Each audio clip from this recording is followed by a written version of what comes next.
Schrödinger's cat. Imagine a sealed box containing a cat, a radioactive atom, a Geiger counter, a vial of poison, and a hammer. The setup is simple. If the Geiger counter detects radiation from the decayed atom, it triggers the hammer to break the vial of poison, killing the cat. If no radiation is detected, the vial remains intact and the cat stays alive. Now, here's where it gets interesting. According to quantum mechanics, until we open the box and observe, the atom is in a superposition state, meaning it has both decayed and not decayed at the same time. As a result, the cat is also in a superposition state, both dead and alive simultaneously. This mind-bending scenario challenges our classical understanding of reality and highlights the complexities of quantum mechanics. Erwin Schrödinger proposed this thought experiment to illustrate the strange nature of quantum superposition and the role of the observer in determining the state of a quantum system.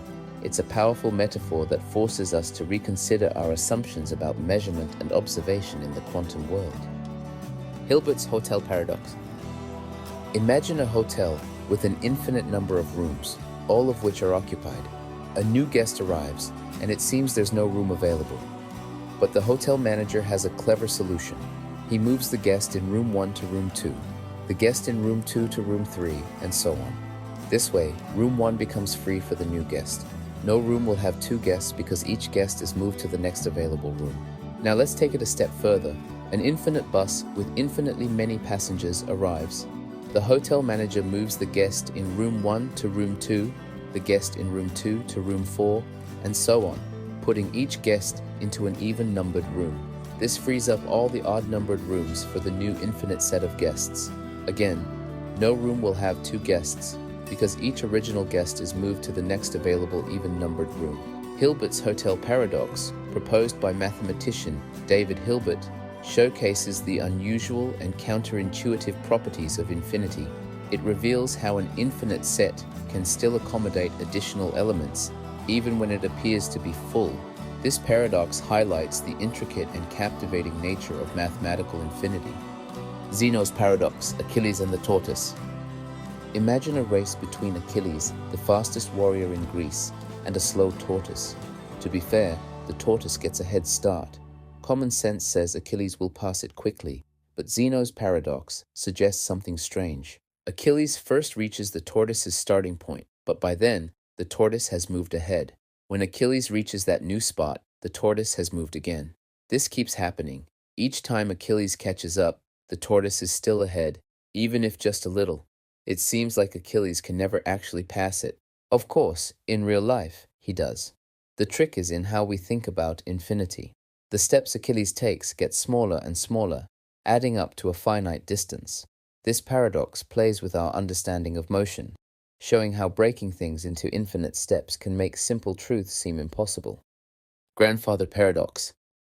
Imagine that time travel is possible and you travel back in time to meet your grandfather.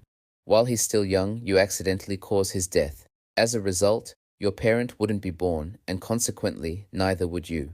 But if you were never born, how could you have gone back in time to cause your grandfather's death? This is the grandfather paradox. The grandfather paradox highlights the logical problems and contradictions that arise with the concept of time travel. It challenges the principle of causality, which states that an event leads to a subsequent event.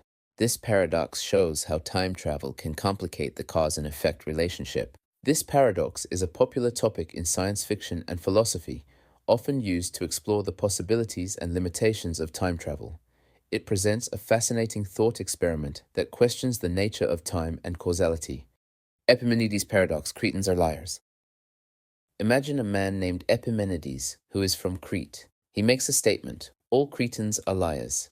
Here's where it gets tricky. If Epimenides, a Cretan, is telling the truth, then all Cretans, including himself, are liars. But if he is lying, then not all Cretans are liars, which means some of them, including possibly himself, might be telling the truth. This creates a self-contradictory loop. The Epimenides paradox is a classic example of a self-referential paradox. It highlights how statements that refer to themselves can lead to logical inconsistencies. In essence, it raises questions about truth, reference, and meaning. This paradox challenges our understanding of truth and lies in a way that's both simple and profound. It's been used in philosophy to explore deeper issues about language, logic, and self-reference. Barber paradox. Imagine a small town with a unique barber. This barber has one rule. He shaves all the men in town who do not shave themselves, and only those men. It seems simple at first, right? But here's the question, who shaves the barber? If the barber shaves himself, he breaks his own rule because he should only shave those who do not shave themselves. But if he doesn't shave himself, he should shave himself according to his rule, because he shaves all those who don't shave themselves. This creates a loop with no clear answer. Bertrand Russell introduced this paradox to show the difficulties of self-reference in logic. It's not just a simple problem. It makes us think deeply about the foundations of logic and set theory. This paradox illustrates how seemingly simple rules can lead to complex and perplexing situations. Birthday paradox. Imagine you're in a room with a group of people. You're trying to guess the chances that at least 2 people in this room share the same birthday. Most people would think you'd need a pretty large group for that to happen. However, the reality is surprising. With just 23 people in a room, there's a 50% chance that 2 people will share the same birthday. With 70 people, this chance jumps to 99.9%. So, how is this possible? Mathematically, this paradox can be explained by the way probabilities compound. After the first person, each new person's birthday is compared to all the previous ones. As the number of people increases, the chances of a shared birthday increase rapidly. Bertrand Russell highlighted this paradox to show how our intuitions can be challenged and surprised by large numbers. This paradox is a perfect example of how probabilities can be misleading in everyday estimations. Monty Hall paradox. Imagine you're on a game show and you have to choose one of 3 closed doors. Behind one of these doors is a big prize, while the other 2 doors hide goats. Let's say you choose door 1. Monty Hall, after you've made your choice, reveals a goat behind one of the other 2 doors, say door 3. He then offers you a choice. Do you want to switch to door 2 or stick with your original choice? At first glance, it might seem like it doesn't matter if you switch or not, since you're choosing between 2 doors. However, statistically speaking, it's always better to switch. Your initial chance of picking the door with the prize is 33%.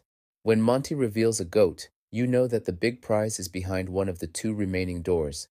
If you switch, your chance of winning the prize increases to 66%. This paradox illustrates how our intuitions can sometimes be wrong and how probability theory can be counterintuitive. The Monty Hall paradox is a fascinating example of how decision-making and probabilities can be complex and surprising. Sorite's paradox. Imagine you have a heap with 1 million grains of sand. If you remove 1 grain, it still seems like a heap, right? If you remove another grain, it's still a heap. But if you keep removing grains one by one, at what point does it stop being a heap? This is the essence of the Sorite's paradox. Let's consider another example. Imagine someone with a full head of hair, and they start losing their hair 1 strand at a time. At first, they clearly aren't bald, but as they continue to lose more hair, they eventually become bald. The paradox lies in determining the exact point at which they become bald. The Sorite's paradox highlights the problem of vague terms and the difficulty in defining the point at which a change occurs. It shows how small, incremental changes can lead to complex and confusing situations when dealing with concepts that have no clear boundaries. Newcomb's paradox. Imagine there are 2 boxes. Box A is transparent and contains $1,000. Box B is opaque and contains either $1 million or nothing.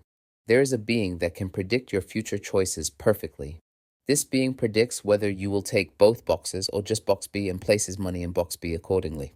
If the being predicts you will take only box B, it places $1 million in box B.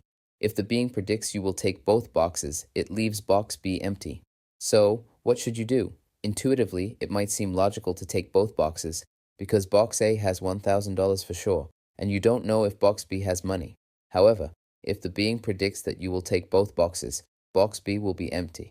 This means that taking only box B increases your chances of winning the big prize. Newcomb's paradox challenges how we think about decision-making and predictions. It encourages deep reflection on rational thinking and the effects of our choices.